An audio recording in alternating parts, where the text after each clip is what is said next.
better than you. There's nothing better than you. Lord, there's nothing. Nothing is better than you. Hey songs, welcome back to my YouTube channel. And today I have a very special guest with me. She was part of the Kota Youth Choir. She performed at the annual Barak Festival in 2016. She is a Kosi Rising Star finalist. She also placed third in the 2018 Sing It and Bring It. And she's a successful RC Culture of 2018 and 2019. As well as a stage door coach. I'm bragging a bit. Hate to say it, but she's my friend. Okay, she's on NBC. You know, like she is literally on NBC, guys. Like if you didn't see her, then what are you doing with your life? She studied music at the University of the Free State where we met, and she's currently doing digital marketing. So I proudly present to you my singer-songwriter, favorite of it all, my number one stunner, NATASHA NDJIHARINE. Clapping for myself. Hey girl. Hey. How you doing? Good, how you doing? We haven't seen each other for like 8 months. 8 months. Who does that? It's Corona? been too long. Winner. It was too long. Free us, Corona. Free us. We're tired. We're tired. Girl. Okay, let's get into it. Yeah. Like, share your music story. How did you get into music? Okay, so hi guys. With the whole music story, I've always loved music. It's always been a part of my life, but it's not anything that I really saw myself doing in the future. So yeah, it's not until like grade 8 that it really sparked an interest when I saw Kota Youth Choir perform at my school where I was, Yanmuer. And I saw them and I was like, I have to be a part of that choir. It just felt like I was connected to this choir and I just felt like I must be there. I have to do whatever I can to get there. So I inquired, I found out about it. At that time I was in the Yanmuer choir as well. So yeah, and I was there because I was copying my sister because, you know, I did everything she did. I even cut my hair because she did. Anyway, I found out about Kota Youth Choir and then I auditioned. I was too young and my voice was underdeveloped, so they put me in the children's choir. But basically that's where it all started. That is the beginning of the NATASHA you guys know today, the musical Tasha. Yeah. Okay, so walk me through everything. I mean, we're talking professional classical singing at the 2016 Barak Festival. Yeah. How was that? What did that feel like? It was an unreal feeling, and that was really the day that I knew, okay, maybe I have a gift, maybe I can do this. I swear, before that, it's like it was everyone else who believed in me. And after the Baroque Festival, I finally started to believe in myself. So when I started, what led up to the Baroque Festival is my choir conductor, Fanny Dorfling. I love him so much. Well, my choir conductor at the time, he really saw something in me that I obviously didn't see when I joined the Kota Youth Choir. And from the beginning, he said, I must study music. And I was just like, this guy.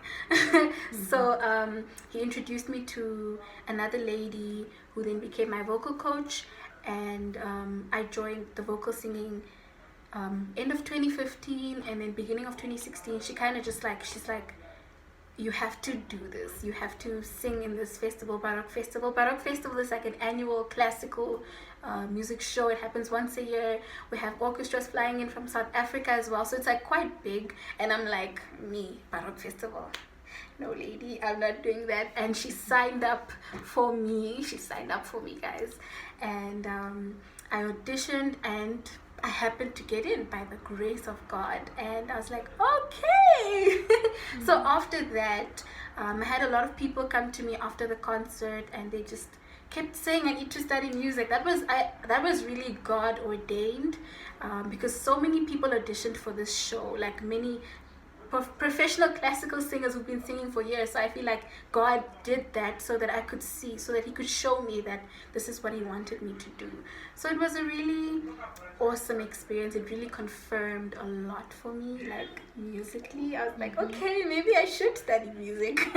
Maybe perhaps I should. Perhaps this is for me. And yeah, that was really the beginning of sort of my professional journey in music. Yeah, and that same night of my concert, my dad came. It was the first time he'd ever heard me sing professionally.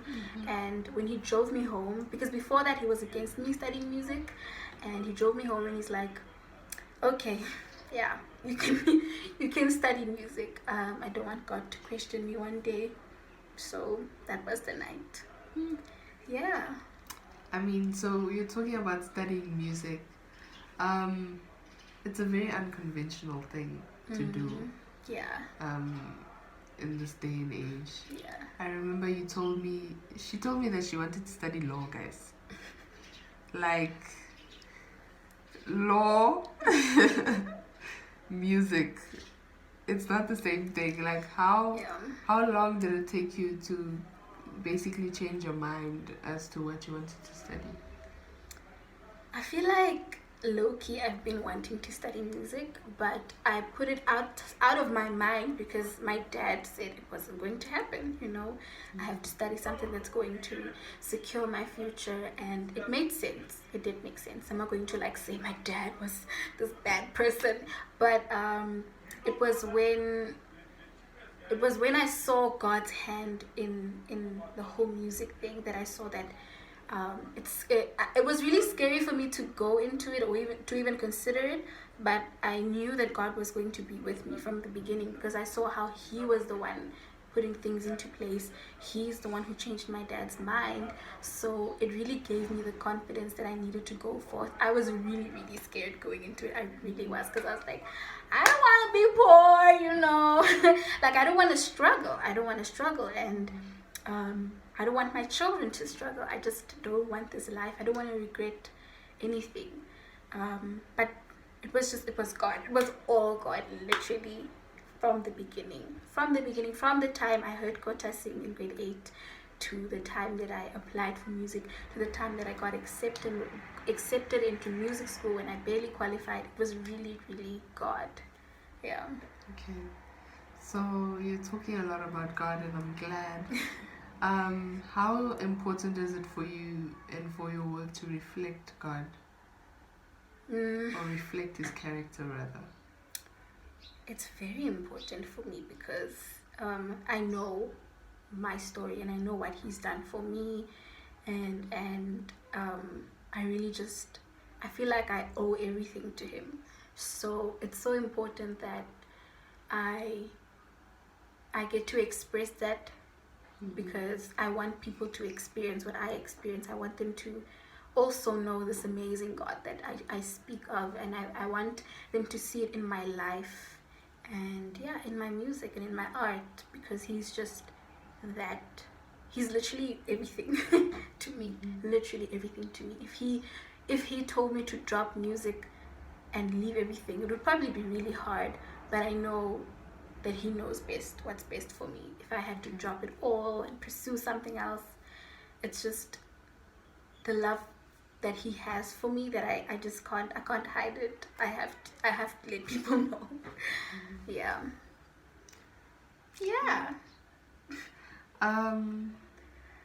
I want to. Okay, if you don't know, she's also a YouTuber, so please go subscribe to her channel if you haven't yet. With regards to your YouTube, why did you feel the need to start ministering on YouTube?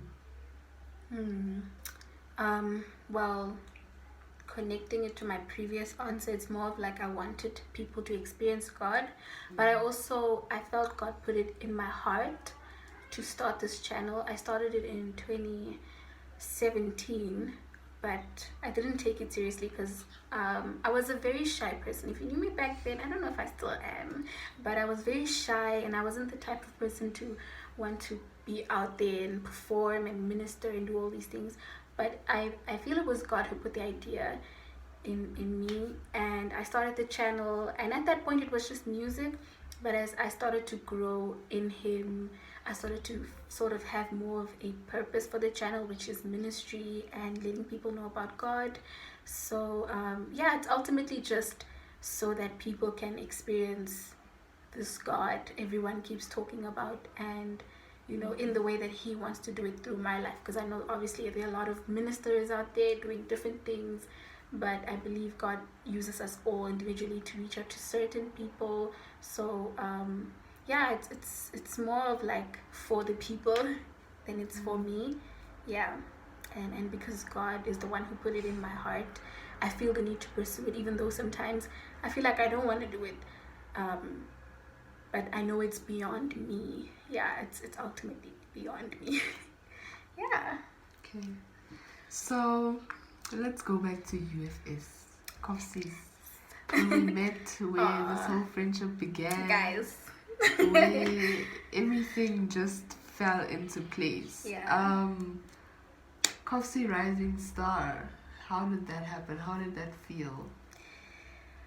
And why were you only a finalist? Why didn't you win? Oh my goodness. Wow, the fact that you asked that question. So I joined Kopsie's Rising Star because I just wanted to do things that challenge me, and I feel like low-key people were also encouraging me to do it. So I was just like, let's just do it, if I die, I die, it's fine. And so I made it through to the finals. And I remember I had this dilemma with Kopsie's Rising Star, whether I should sing a gospel song or whether I should just sing Whitney Houston and, do the things. I knew that I had the potential to win, but I also know obviously there were so many other people that did great. But I knew that if I chose a gospel song, the likelihood of me winning would be much less. So that really, really challenged me. And I'm just like, but God, but I want to win. It's a lot of money. I could do stuff with it. And I was sort of tackled with the question of, what is more important to you? I have the opportunity to minister to the crowd, and so I was like, okay, God, take the wheel. And I chose a gospel song, and I sang, and there were people singing along, and it was so meaningful. It was so meaningful. And I just remember not feeling any type of like pain or hurt when I didn't win. Yeah. I feel like I would have felt that pain if I went all out with another song and didn't sing what I was supposed to, which is gospel. It would have hurt. I'm not gonna lie. I really, literally did not feel anything. I was so surprised. I was so surprised. I was just like, oh, okay. And the girl that won, I believe that it was her time. It was her time, and she deserved it. So my mission there was just to go and minister. That's it. You went there and you spoke your truth, girl. That's it. Yeah. You did that. I did that. Okay. Let's bring it to stage door. What is stage door for people, Kopsie students that don't know? So stage door is sort of a cultural, it's like a show, right? Where you sing, you do singing, you do acting. So it's like a group of first years. It's for first years when you come to the University of the Free State. It's sort of compulsory, but obviously there are auditions and stuff. And then we audition them to sing and their acting skills, and we just put up a little show like for about 20 minutes, 18 to 20 minutes. And yeah, that's basically what stage door is. It's a competition, and there's money that can be won. So there's money at stake, And yeah, it's all about residence life. So it's the different residences being joined together to sort of compete against each other. Yeah, just for the spirit of culture, and money. How was it coaching stage door? That was a challenge for me. It really was. I coached 2 guy raisers. I did it initially because I thought, okay, I'm gonna get paid for this. It's gonna be a nice experience. I was really scared, but I was also excited.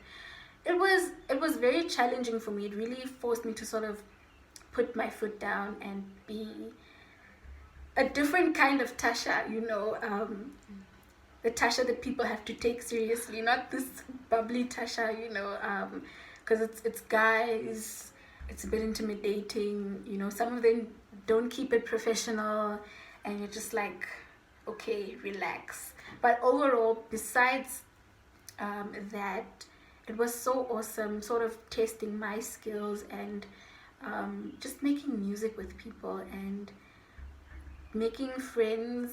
I've made really good friends. Shout out. Shout out. I made some really amazing friends that I know are going to be in my life for as long as I'm alive.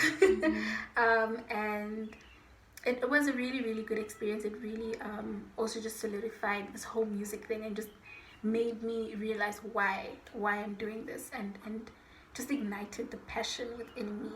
Yeah. RC culture. Talk to me about that. Yeah. Okay. RC is residence committee, right? But you decided to use diversity as part of your portfolio. Why? Well, they actually choose the portfolios for us, and I think they chose that portfolio for me because I was the only international student at that point, and I brought sort of a different perspective, and I sort of highlighted that there is more than just, the South African culture. There's culture beyond. I also got diversity and inclusivity. Inclusivity was a new portfolio that they brought up for the very first time, and it was, the question is, why was it important? Yes. It was important because there were people who were sort of, society has just become sort of blind to the people who live outside of what is normal. So we've gotten so used to excluding people. It goes as far as, okay, culture, but it also goes as far as, like, people who are differently abled, like the blind community and all of that. And I sort of just highlighted that we're here, we're here, and we want to be a part of it as well. We want to be a part of all of this. And as an international student in my first year, I remember feeling very excluded. Unfortunately, like at first year welcoming, my parents couldn't come all the way, so they had a parent-child photo shoot, and they had all these things, but we were somehow not included. And so I just wanted the other students, other international students who were going to come in, to feel at home or welcome and included and loved, and also really challenge the way we see things in terms of, like, how do we create posters that are inclusive for the blind community? If we have an event at our residence, how are we going to include them? We can't just make posters. They can't see, they can't see it. So how are we going to include the people that are usually not included? And so that was really, it was such an interesting challenge for the entire RC group, because obviously we have our portfolios, but we work together and we found out different things. We had different challenges, and it really just stretched all of us, and it made us see beyond what we knew, and just highlighted how selfish we are. And it was so important for all of us and so meaningful. And now sort of my outlook on life has changed, and I try to be more inclusive. I try to be more inclusive in my life in general, but at that point it was because we did have different communities within the residence, and we needed to make everyone feel welcome. despite their belief system, their religion, whatever it is, just being able to love everyone and make sure that they feel at home and feel included. Yeah. Okay. So, campus is wild, right? Campus is big. Yeah. How did people know your name? Like, how did you get booked, sis? Because the coins. Talk to me about the gigs on campus. Yeah. Oh, that was a really good experience. But I started small. In my first year of varsity, I barely got paid. I probably got like one gig, but it's because I was putting myself out there. I was really putting myself out there. I was approaching people, asking them if they needed anyone to sing. I would sing for free even, I was just like, I want to sing, and in some instances it was just me being, in the right place at the right time. So over time, as I performed, people started to know me, and I made sure to know my business. I was always punctual. I always tried to represent myself as best as I can. Always tried to make an effort with my appearance, practice my music, know my music, be a professional. People really respect that. When you respect their time, doesn't matter how talented you are in life, guys. This is a tip. Does not matter how gifted or how talented you are, if you do not respect people's time, if you're not professional, if you don't bring what you say you do, then why?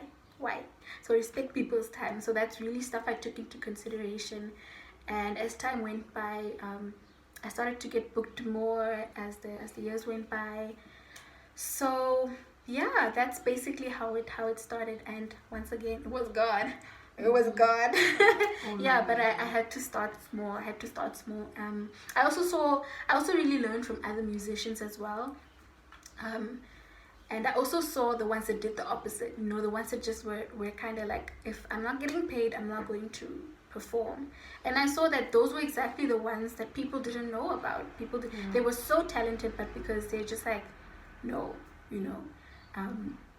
it didn't really help them. And you do get to a point, yes, that you just don't accept people wanting to exploit your talent and you always singing for free. I got to a point where I put my foot down and I was like, no, I'm done with that life. I did it, I'm done. But yeah, it was just observation and really just learning from people. And yeah. Okay. So I said I'm here to brag. So I'm gonna brag about one last thing because I forgot it in the introduction. Don't come for me. She is in the top 30 of the Voice Perfect Namibia.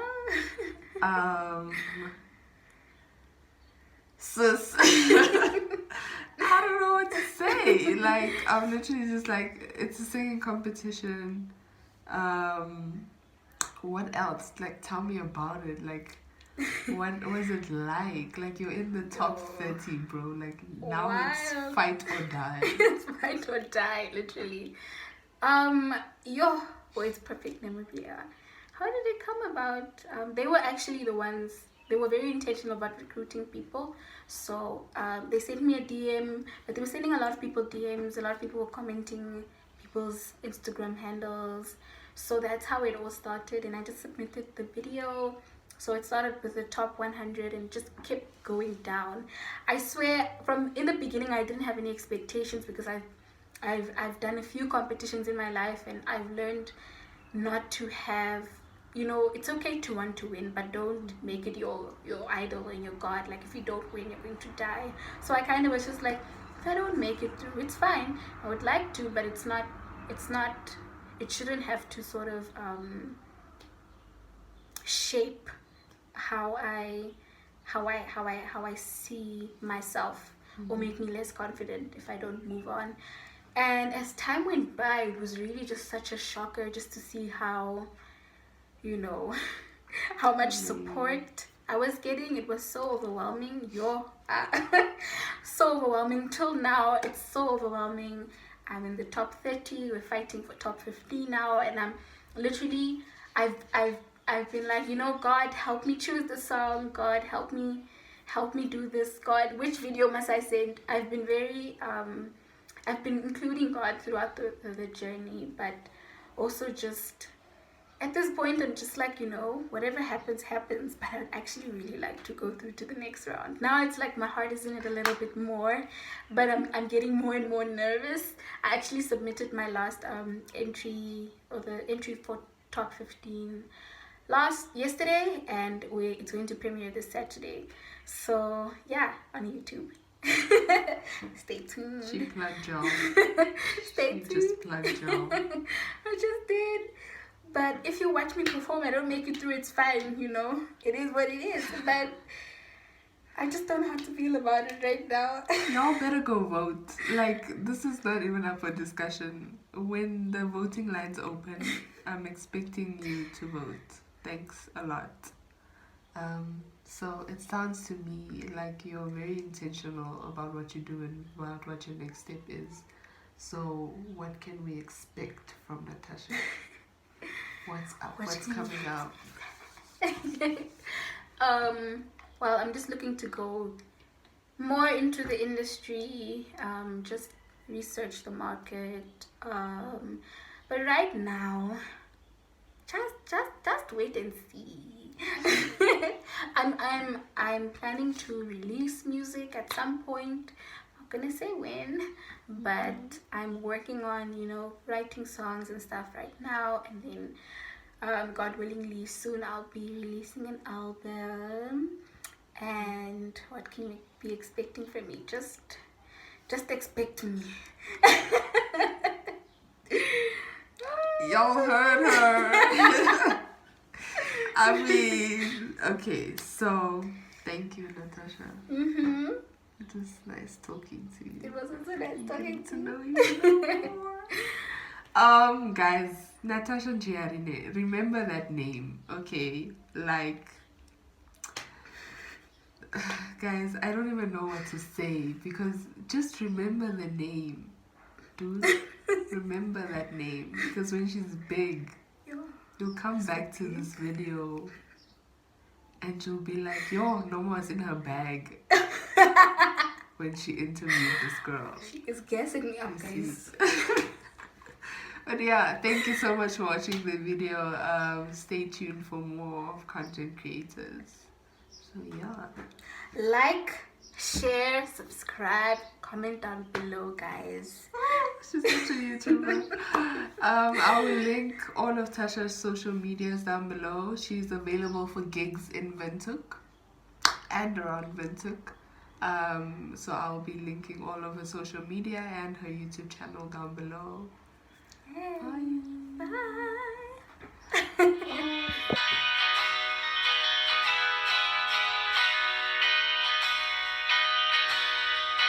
I searched the world, it couldn't fill me. Hands empty praise and treasures that fail, never enough. You came along, put me back together. Now every desire is now satisfied here in your love. Oh, there's nothing better than you. There's nothing better than you.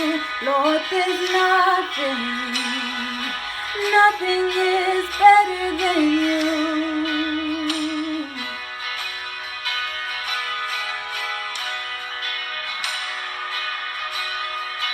I'm not afraid to show you my weakness, my failures and flaws. Lord, you see them all, and you still call me friend. 'Cause the God of the mountain is the God of the valley. There's not a place your mercy and grace won't find me again. Hey, oh, there's nothing better than you. There's nothing better than you. Lord, there's nothing is better than you. Lord, there's nothing better than you. There's nothing better than you. Lord, there's nothing is better than you.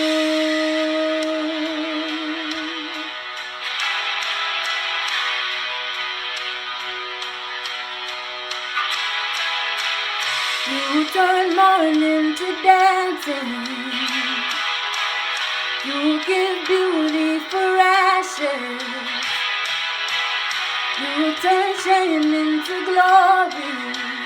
You're the only one who can. You turn mourning to dancing. You give beauty for ashes.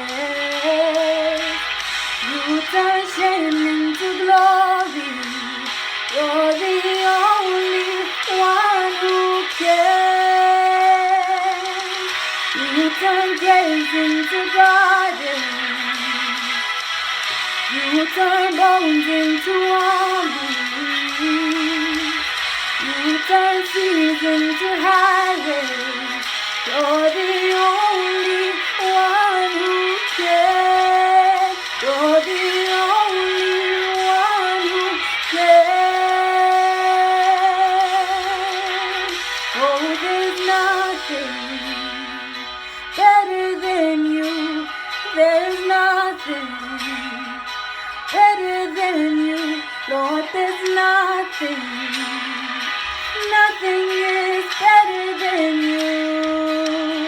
Oh, I've searched and I found. Oh, there's nothing better than you. There's nothing better than you.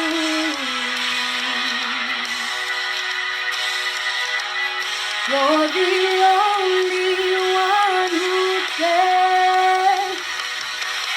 You turn graves into gardens. You turn bones into armies. You turn seas into highways. You're the only